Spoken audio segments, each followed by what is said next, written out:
Tui. My God. Wah, rezeki. Tak ada orang, tak ada orang. Oh, RM10 pun jadi lah. Banyak ni. Masuk. Ada orang punya, ambil dulu. Gerak dulu pergi.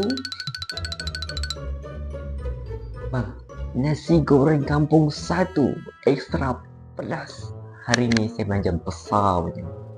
Wah, rezeki besar boleh lah bang. Rezeki jatuh dari langit.